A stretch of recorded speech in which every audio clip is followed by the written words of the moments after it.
جونيور 5 عاملين ايه يا حبايبي؟ يا رب تكونوا بخير. ميعادنا النهارده مع الويكلي تيست الاسبوع السابع. هنحل مع بعض الهوم ورك شيت والكلاس شيت وكمان الويكلي تيست. هنبدأ بسم الله في الهوم ورك شيت، وده يعتبر ريفيجن على يونت 3 كاملة، فنركز كويس جدا علشان هشرح وهحل في نفس الوقت. هنعمل ريفيجن مع الحل. فأول سؤال بيقول لي the dot include all living organisms on Earth's surface. ال living organism اللي هي البيولوجي، يبقى البايوسفير على طول. قلت لكم كلمة بايو جاية من كلمة بيولوجي يعني أحياء. الأتموسفير ده كل الجازز اللي موجودة على الأرث سيرفيس. الهيدرو، كلمة هيدرو means water، ملناش دعوة بيها برضو.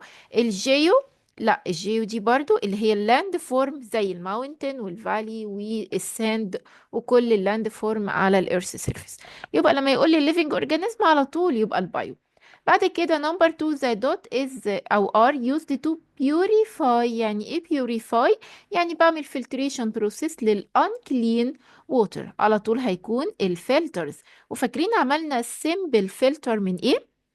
كنا حطينا أول حاجة كوتون، then charcoal، وبعد كده حطينا الساند بالترتيب ده: كوتون، charcoal and sand. نمبر 3 misuse. يعني ايه misuse؟ يعني احنا use الفريش ووتر incorrect way. يعني ايه بطريقة غير صحيحة؟ may cause، بيسبب ان الانيمالز يحصل لها extinction process، او extinction يعني انقراض، disappearance تختفي. لما ال quality of water becomes poor فهيحصل ايه؟ هيحصل disappearance للانيمالز. نمبر 4 the dot contains mixture من الفريش والسولت. ما خدناش mixture من الفريش والسولت إلا الاستواري. لما الريفر رايح meet the sea، الاريا اللي ما بينهم استواري، اللي هي ايه؟ contain mixture من الفريش والسولت ووتر، وكمان habitat ل thousands of animals and plants. Number 5 when a flood occurs. يعني ايه flood؟ يعني الفيضان. occurs يعني happen، بيحصل. and causes erosion of river bank. فاكرين الترم الأول؟ فاكرين الريفر بانك اللي هو ضفاف بتاع النيل؟ The interaction occurs between. تعالوا ندور على الحاجتين اللي موجودين في الجملة هنا. بيقول لك flood يبقى أكيد water يعني hydrosphere. cause erosion of river bank، هتعمل erosion للريفر بانك اللي هو، برافو عليكم، موجود في اللاند، يبقى geosphere. يبقى على طول هتكون interaction between hydrosphere and geosphere. بعد كده put true or false. groundwater belongs to geosphere. الووتر يا راجل geosphere؟ لا خالص. belongs to ايه؟ على طول hydrosphere. number 2 the ocean floor contains mountains and plains. البوتوم بتاع الاوشن فيه جبال وفيه منحدرات وفيه سهول زيه زي above the earth بالظبط. true. Number 3 rivers are among the largest salt water bodies. الريفر أصلا fresh water. false. امال مين اللي consider among the largest salt water bodies؟ اللي هي السي والأوشن. Number 4 the total amount of water on earth doesn't change even حتى if its state change. تعالوا كده نفكر مع بعض. بيقول لك التوتال amount بتاعت الووتر على الارث هي كانت كام؟ برافو عليكم، الووتر كانت covers about 71% of the earth's surface. كان في منها 3.5 fresh water، اوكي، وكان في ال 96.5 دي السولت ووتر، طبعا large amount. طيب بيقول لك التوتال اماونت ما بتتغيرش ايفن حتى لو الستيت بتاعت الووتر اتغيرت. لو حصل لها فريزنج مثلا، حصل لها evaporation، فهي return back. لما بيحصل لها evaporation بقى return back بترجع in the form of rain. يبقى true، فعلا ما بتتغيرش، constant ثابتة. Number 5 no interaction occur between living organisms and the hydrosphere on earth surface. ازاي؟ مش حضرتك دلوقتي drink الووتر؟ يعني انت بتعمل interaction مع الووتر. الليفنج اورجانيزم زي البلانت، مش احنا بنعمل ووترنج للبلانت او irrigation للبلانت using الووتر؟ يبقى ده interaction between الليفنج and الهيدرو. يبقى لما يقول لي no interaction هقول له false على طول. احنا على طول بنستخدم الووتر، ما نقدرش نستغنى عنها. تمام يا حبايبي، يا ريت ما ننساش نعمل سبسكرايب للقناة ولايك وشير للفيديو علشان الكل يستفيد. كمان جروبات الواتس موجودة في الديسكريبشن بوكس، وموجود شرح المنهج على القناة مع حل كل الاكسرسايز ورا كل ليسون موجود في كتاب المعاصر. يلا بينا دلوقتي على الورك شيت، برضو ريفيجن على يونت 3. بيقولك في نمبر 1 are considered a salt water body. مين هنا salt water؟ الريفر؟ لا، ده الريفر ده فريش. السي sure salt water. all of the following are elements of geosphere في اللاند فورم except ما عدا ايه؟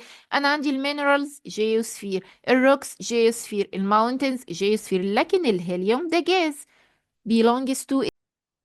برافو عليكم، atmosphere. Number 3 fresh water mixes with salt water in، لسه قايلين في الاستواري. Number 4 when living organisms respire، لما بتتنفس an interaction occurs between، هي بتتنفس ايه؟ اكيد بتتنفس جاز، يبقى biosphere اللي هي living organism، وكمان الاتموسفير اللي هي الجازز اللي respire it. بعد كده number 5 which of the following is a salt aquatic ecosystem؟ ليك ناصر؟ لا، دي فريش. ليك أسل كانت salt water وcontain high concentration of salt أو natural salt too salty for fish to live in، يعني صعب جدا على الفيش اللي هو يقدر يعيش فيها، بس ده ما يمنعش ان كان فيها some bacteria and some plants. بعد كده complete the following. frogs and salamander live in، الفروج والسلمندر اللي هما الامفيبيانس فاكرينهم، كانوا عايشين فين؟ في الويتلاند. طب زي ايه الويتلاند دي؟ زي السوامبس وزي البوندس، ويتلاند. طب حد يفكرني في الكومنتس، الويتلاند كانت فريش اور سولت ووتر؟ يلا بسرعة quickly، برافو، كانت فريش ووتر.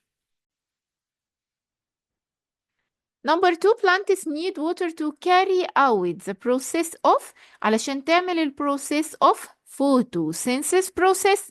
It's a basic need، يعني احتياج أساسي للبلانتس عشان تعمل ال photosynthesis process. Number 3 water is considered one of the dot resources on the earth's surface. طبعا renewable resources يعني متجددة، ازاي؟ بالwater cycle، بيحصل evaporation condensation forming the cloud then return back، ترجع تاني in the form of rain، so it's renewable. Number 4 wastewater engineers، فاكرين ال wastewater engineers اللي كانوا بيعملوا 3 حاجات؟ كانوا design، كانوا كمان تشيك، وكانوا ديسايد. اتفقنا ان هما design ways to purify او filter the waste water، كمان design tools علشان purify ال waste water دي، وكانوا decide بيقرروا فين where to build the waste water treatment plants، وكمان تشيك بيعملوا فحص للفلترد water all the time عشان يتأكدوا ان هي safe آمنة. طيب الويست ووتر انجينيرز ان ايجيبت ورك ان، بيشتغلوا فين؟ في ووتر تريتمنت بلانتس اللي هو موجود في بحر البقر. Number 5 rocks cracking by water occur due to the interaction of the hydrosphere and، يعني ايه rocks cracking؟ الشقوق اللي بتحصل في الروكس دي بيحصل نتيجة، طبعا هو بيقولك by water، حدد لك هي بتحصل بايه؟ بالووتر. طبعا الووتر دي هيدروسفير، طب والروكس؟ برافو عليكوا، الجيوسفير، يبقى between hydro and geosphere.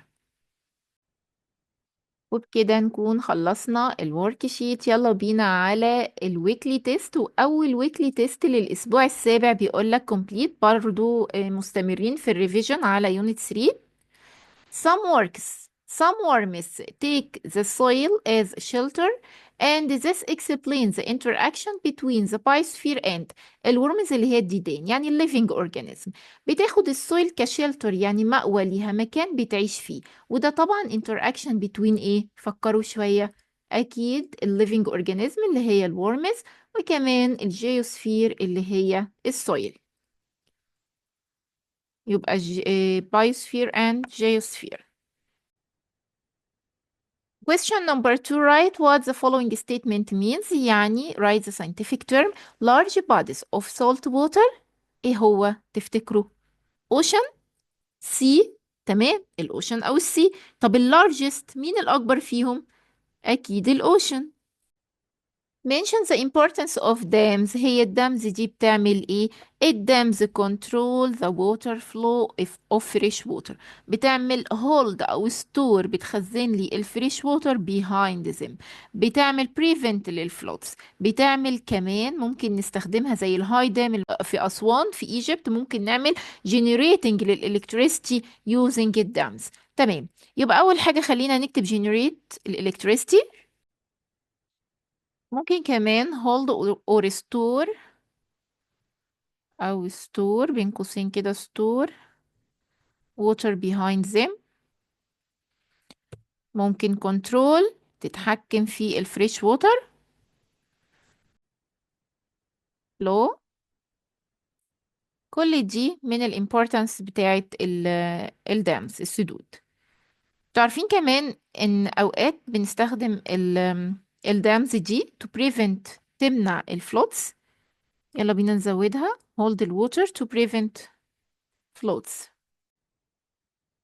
أهم حاجة نكتب generate the electricity. Question number 4 correct. Glaciers are part of lithosphere. ايه الجلاسيرز دي؟ اللي هي الفروزن ووتر، وانا قلت ووتر يبقى هيدروسفير على طول. Number 2 rivers seep into cracks and pores of rocks underground. واخدين بالكم يعني ايه؟ يعني الريفر دي seep into اللي بيحصل لها leakage جوه الكراكس والبورز اوف روكس، الشقوق بتاعت الروكس، وتنزل underground. لا طبعا مش الريفر خالص، دي الجراوند ووتر.